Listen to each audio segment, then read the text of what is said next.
want to talk about your favorite horse? My favorite horse was definitely Romeo. My favorite horse is Prince. My favorite horse is definitely Oreo because of the fact he's sometimes gentle, sometimes, but he can also be quite a handful, especially going around barrels.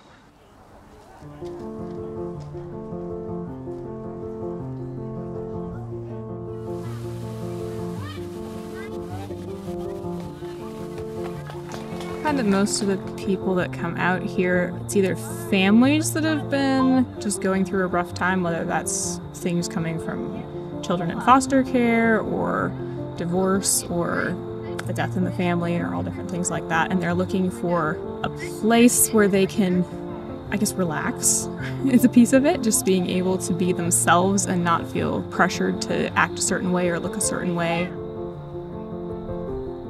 That's where horses are amazing because they're always honest, they're always themselves, they don't know how to be any other way. If you fake it, the horses know it, so being your genuine self is the best thing you can do for them. Horses can't lie. They don't care what your clothes look like, they don't care, what you smell like. They just want to know that they can trust you. And these kids, no matter what their background is, they come into the picture, and these horses, don't always trust them at first. We teach the child how to communicate that trust to the horse. And so having that control to be able to give these animals the trust is so empowering for the kids. It boosts their self-esteem. Along with the fact that, wow, I can handle a 1,000-pound animal. It's not gonna step on me. I can be assertive without being aggressive, And then they learn boundaries because a lot of these kids, they've had things happen to them where there is no boundaries, And they need to be taught it's okay to have boundaries, to tell people no so they can have healthy relationships. We started walking with God. He laid on my heart that we should be helping kids. We said, we're gonna have this ranch. And so we had 20 acres, and we thought, this is why God gave us 20 acres. We're gonna clear a couple of acres, we're gonna get some rescue horses, and we can grow. This is gonna be great. But as soon as the word got out, we actually shared it with our neighbors, and several of them were really up in arms about it. They didn't want the horses out there, they didn't want the manure, they didn't want potentially dangerous children. But they didn't understand. These were the kids living in their neighborhoods, and we were trying to make things better. But you know what? God used these people and just the things that occurred to stop us from building a barn and having the ranch over, because this isn't where He wanted it. At the end of almost 5 years, I remember it was a winter. We had no electricity, we had no water. We had to drive the water in water buffaloes to the back, water the horses, we had to feed them in the dark. They had no building to get their feet dry, so we had to put up temporary shelters so that we could put them in to get their feet dry and stuff, and it was just a mess, One day, I dropped to my knees. I was crying. I said, God, you know what? I've had it. I'm done. I was taking care of kids, my kids, and they needed me. And I was working another job and trying to start this ranch. And I just said, I give up. That's it. I am not giving up on you, but I'm giving it to you. You want this to happen, then you're going to have to make miracles happen. That's it. My husband was driving down a road and he saw a sign, 50 acres, 6 apartment units, barn, indoor arena for sale. And this property had been sale for as long as we had started the ranch.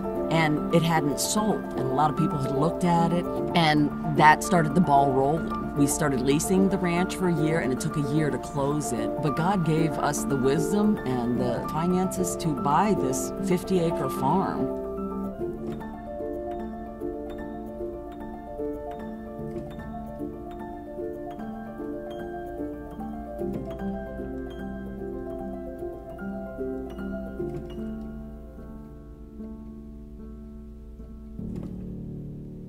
When I was 16, I volunteered at a therapeutic riding facility, which is a little different from what we do here, but this puts together all the pieces of horses and the benefits I think they can have for these kids. And being able to talk about Jesus' love for me and my experiences and sharing that and sharing the Bible verses with kids is wonderful after teaching in places where I couldn't do that. My daughter Carolina has been coming to the ranch now for 2 years. She was going down a very dark path. She couldn't be with the general population at school. She was just that off the wall. She wouldn't listen to anybody. Her mom is non-existent in her life, and that really hurts her. 2 years ago, she started here, and she really liked it. She wanted to come every day, and to her, like, this is her mother. She matured ages in the 2 years. I mean, she would live here if she could. Like, she already says that she wants to work here when she gets older. She's back at regular school. She's getting A's and B's. She's a pleasure to be around.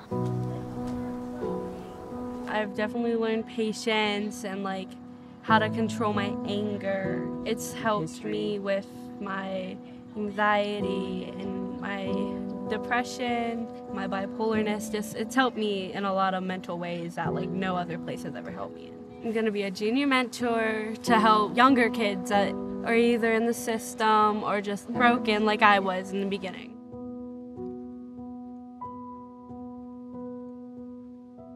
At first, I didn't really think I'd come here because it's Christian-based, but my anxiety was extremely bad.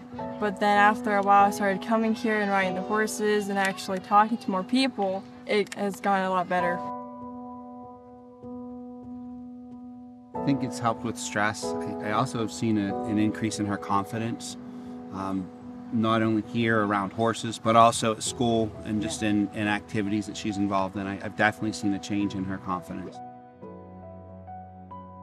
It made me more confident about myself and more social. And now I made like a whole bunch of new friends at school.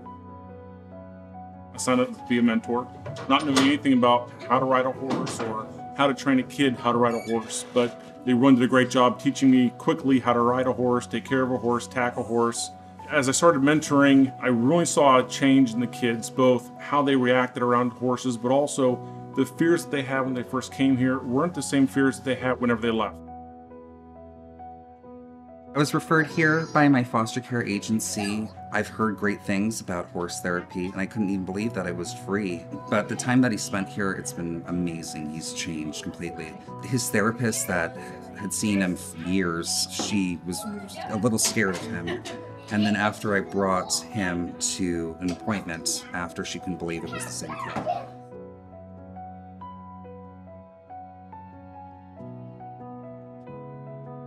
We are trying to work on training the next generation to come in and do this because we can't always be here. You're not promised tomorrow. And that's part of the reason why there's such an urgency to bring these kids out here for the healing and just to introduce them to the love of Christ, because He's coming. He's coming back soon, and I don't want them to miss that chance.